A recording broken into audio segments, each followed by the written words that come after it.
BNP সংস্কার চায় না, বিএনপি পরিবর্তন চায় না, বিএনপি চায় শুধু ক্ষমতা। বিএনপি সংস্কার পরিবর্তন চায়, জামাত ইসলাম বরং চায় শুধু ক্ষমতা। বাংলাদেশে অতীতে যতটুকু সংস্কার পরিবর্তন হয়েছে সেটা বিএনপির হাত ধরেই, এবং বর্তমানেও বাংলাদেশের পরিবর্তন, সংস্কার, গণমানুষের যে স্বপ্ন, সেই স্বপ্নের বাস্তবায়ন বিএনপির হাত ধরেই হবে ইনশাআল্লাহ।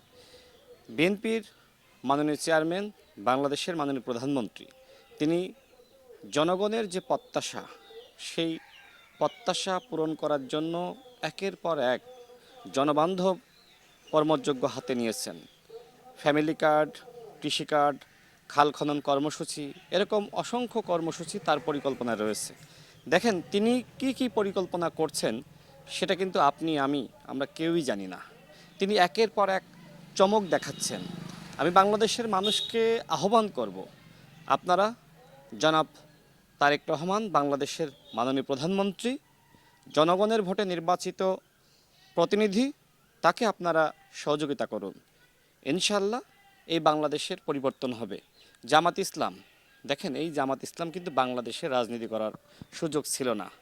শহীদ প্রেসিডেন্ট জিয়াউর রহমান তাদেরকে সুযোগ দিয়েছিলেন, এবং পরবর্তীতে দেশনেত্রী বেগম খালেদা জিয়া, তিনিও জামাত ইসলামকে রাজনীতিতে সুযোগ দিয়েছেন, এমনকি সাথে রেখে তাদেরকে মানুষ করার চেষ্টা করেছিলেন যে জামাত ইসলাম মানুষ হয় কিনা।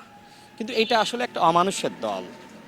আমি প্রায়ই বলি, যদি ভবিষ্যতে কখনো জামাত ইসলাম বাংলাদেশে ক্ষমতায় আসে, সেক্ষেত্রে আওয়ামী লীগের থেকে ফ্যাসিস্ট হবে জামাত ইসলাম।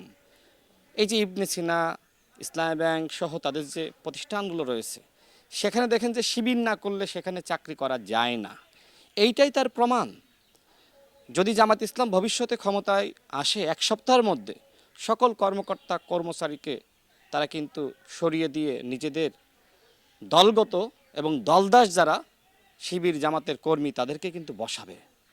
সুতরাং বাংলাদেশের যারা সচেতন মানুষ, তারা কিন্তু জানে যাদের হাতে সেই একাত্তরের দায় বা রক্ত, সেই স্বাধীনতা বিরোধী, দেশবিরোধী কোনো শক্তিকে দেশের জনগণ ক্ষমতায় আনবে বলে আমার কাছে মনে হয় না।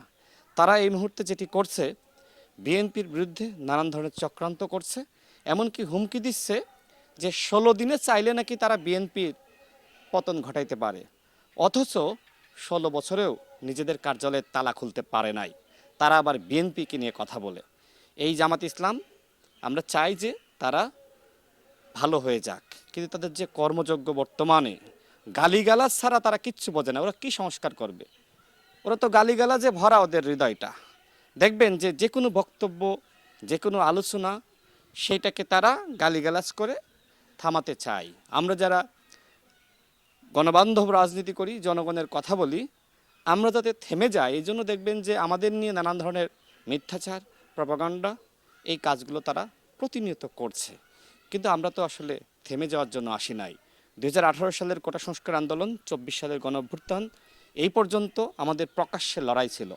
আমরা জেল, জুলুম, রিমান্ডের নির্যাতনের শিকার হয়েছি। আমরা কখনো নিজেদেরকে লুকিয়ে রাখি নাই। আমরা পরিচয় প্রকাশ না করে রাজনীতি করি নাই। কিন্তু বাংলাদেশে জামাত ইসলাম এবং শিবির, তারা 4টা ভাগে বিভক্ত হয়ে রাজনীতি করছে। দেখেন, শিবির একটা রাজনৈতিক ছাত্র সংগঠন, জামাত ইসলাম একটা রাজনৈতিক দল।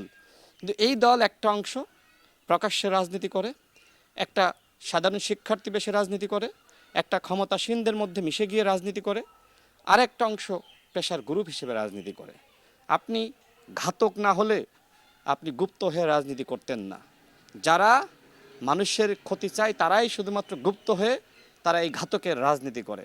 জামাত ইসলাম বর্তমানে বাংলাদেশে ঘাতকের রাজনীতি করছে, সংস্কার বা পরিবর্তনের রাজনীতি করছে না।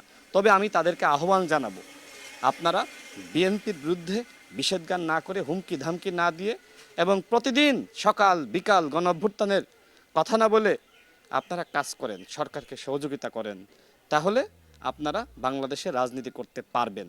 অন্যথায় এই আউল ফাউলগিরি করে বাংলাদেশে রাজনীতি করা যাবে না। আপনারা তো নির্বাচনের ফলাফল দেওয়ার আগেই সরকার গঠন করে ফেলেছিলেন। আদৌ কি বাংলাদেশের জনগণ আপনাদের ক্ষমতায় বসিয়েছে? এদেশের জনগণ জানে যে জামাত ইসলাম, 71-এর দায় যাদের রয়েছে, তারা ক্ষমতায় গেলেও এক সপ্তাহ ক্ষমতা টিকিয়ে রাখতে পারবে না। কারণ বাংলাদেশের জনগণ একতাবদ্ধ হয়ে লড়াই করবে। যে যেখানে থাকুক না কেন, অন্তত তাদের ভিতরে একটা জায়গায় আমার কাছে মনে হয় তারা কমিটেড, যে জামাত ইসলাম দেশবিরোধী চক্র, স্বাধীনতা বিরোধী চক্র, এরা ক্ষমতায় গেলে এরা দেশের ক্ষতি করবে, এরা আর একটি অখণ্ড পাকিস্তান গঠনের স্বপ্ন কিন্তু দেখে। সুতরাং তাদের ব্যাপারে আমার কাছে মনে হয় বাংলাদেশের জনগণ একাট্টা। যদিও যেহেতু আওয়ামী লীগ সাংগঠনিকভাবে তাদের কার্যক্রম নিষিদ্ধ হয়েছে, এই সুযোগে কিন্তু জামাত ইসলাম তারা বিরোধী দল হওয়ার সেই জায়গাটা পেয়েছে। আগামী নির্বাচনে এই জায়গা তারা পাবে বলে আমার কাছে মনে হয় না। তবে আমরা মনে করি যারা 24-এর গণ অভ্যুত্থানে গণমানুষের বিরুদ্ধে গিয়েছে, গণহত্যা চালিয়েছে, তাদের ব্যাপারেও কিন্তু মানুষ একাট্টা। তাহলে এই ক্ষেত্রে একমাত্র দল হলো বিএনপি। বিএনপির বাইরে দ্বিতীয় কোনো দল আপনি দেখাতে পারবেন না যেই দল গণমানুষকে ধারণ করে, যেই দল কখনোই মানুষের বিরুদ্ধে যায় না। একমাত্র দল বিএনপি। এবং বিএনপির মাননীয় চেয়ারম্যান তিনি যেভাবে দেশকে এগিয়ে নিচ্ছেন, এই এগিয়ে নেওয়ার পথে একমাত্র বাধা জামাত ইসলাম। আমরা এতটুকু বলতে চাই, জামাত ইসলাম যতই তাফালিং করুক না কেন, তারা বিএনপির অগ্রযাত্রা, বাংলাদেশের অগ্রযাত্রাকে তারা অতীতেও থামাতে পারেনি, ইনশাল্লাহ ভবিষ্যতেও থামাতে পারবে না। এবং জুলাই জাতীয় সনদ নিয়ে দেখেন, আমাদের মাননীয় চেয়ারম্যান বারবার বলছে আমরা স্বাক্ষরিত জুলাই জাতীয় সনদের পুরোটাই বাস্তবায়ন করব। এরপরে এই দেশবিরোধী চক্র তারা মানুষের কাছে গিয়ে মানুষকে বিভ্রান্ত করছে, মানুষকে ধোঁকা দিচ্ছে। তারা বলছে বিএনপি সংস্কার চায় না, বিএনপি পরিবর্তন চায় না, বিএনপি চায় শুধু ক্ষমতা। বিএনপি সংস্কার পরিবর্তন চায়, জামাত ইসলাম বরং চায় শুধু ক্ষমতা। বিএনপি এদেশের জন্য সংগ্রাম করেছে, রক্ত দিয়েছে, জীবন দিয়েছে। ছাত্র দল, যুব দল, শ্রমিক দল এবং বিএনপির অসংখ্য নেতৃবৃন্দ গুম খুনের শিকার হয়েছে। এই যে 16 বছরের যে লড়াইটা, এই লড়াইয়ে বিএনপি কি কখনো গুপ্ত হয়ে গিয়েছিল? বিএনপি কি কখনো রাজপথে নামা বন্ধ করে দিয়েছিল? হ্যাঁ, মাঝে মধ্যে যেটি হয়েছে, বিএনপির অসংখ্য নেতৃবৃন্দকে গ্রেপ্তার করা হয়েছে। 28 অক্টোবর আমরা দেখেছি 2023, সেই সময় প্রায় বিএনপি 30,000 নেতাকর্মীকে গ্রেপ্তার করা হয়েছিল। তারপরেও কিন্তু বিএনপির সিনিয়র যুগ্ম মহাসচিব রুহুল কবির রিজভী সাহেব তিনি কিন্তু প্রায়ই বিভিন্ন জায়গায় নেমেছেন এবং তিনি কিন্তু মাঠেই ছিলেন, আমরা মাঠে ছিলাম। তো আমি এতটুকু বলবো যে জুলাই জাতীয় সনদ বিএনপি ইনশাল্লাহ বাস্তবায়ন করবে এবং এই লক্ষ্যে ইতিমধ্যে এই জুলাই জাতীয় সনদের যে সংস্কারগুলো সেগুলো মানুষের কাছে বিএনপির তরফ থেকে পৌঁছে দেওয়া হচ্ছে। কারণ অন্তর্বর্তীকালীন সরকারের ব্যর্থতা ছিল এই জুলাই জাতীয় সনদে কি লেখা হয়েছে সেটা তারা মানুষের কাছে পৌঁছাতে পারে নাই। মানুষ জানলো না যে কি সংস্কার হচ্ছে, তাহলে মানুষ কিভাবে সেই 4টা প্রশ্নের একটা উত্তর দিবে, যেখানে 4টা প্রশ্ন একটা উত্তর, এইটাও তো প্রতারণা। এখন এই জায়গা থেকে বিএনপি মানুষকে সংস্কার সম্পর্কে জানার জন্য এবং এই দেশের পরিবর্তনে কি কি করণীয়, সেই করণীয় যাতে মানুষ জানতে পারে, মানুষকে সাথে নিয়ে সংস্কার করতে চাই। এই জন্য জুলাই জাতীয় সনদের যে সংস্কার প্রস্তাবনা সেটা লিফলেট আকারে মানুষের কাছে বিএনপির কর্মীরা, ছাত্রদল, যুবদলের কর্মীরা পৌঁছে দিচ্ছে। এইটা বিএনপির একটি, আমি বলবো যে অত্যন্ত গুরুত্বপূর্ণ একটা উদ্যোগ, ইতিবাচক উদ্যোগ। এবং এই যে কাজের মধ্যে বিএনপি রয়েছে, এটাই তো প্রমাণ যে বিএনপি সংস্কার চায়। আর জামাত ইসলামের এরকম কোনো সংস্কার দেখাইতে পারবেন? তারা মানুষের কাছে গিয়েছে, তারা শুধুমাত্র জুলাই জাতীয় সনদ, সাংবাদিক হিসেবে আপনার কাছেই প্রশ্ন করি, আপনি কি ওই পুরো বইটা পড়েছেন? আপনি পড়েন নাই।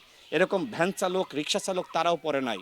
সুতরাং এখন এই লিফলেট আকারে ওই বিস্তারিত কর্মসূচি সেটা সংক্ষিপ্ত আকারে মানুষের কাছে পৌঁছে দিতে হবে।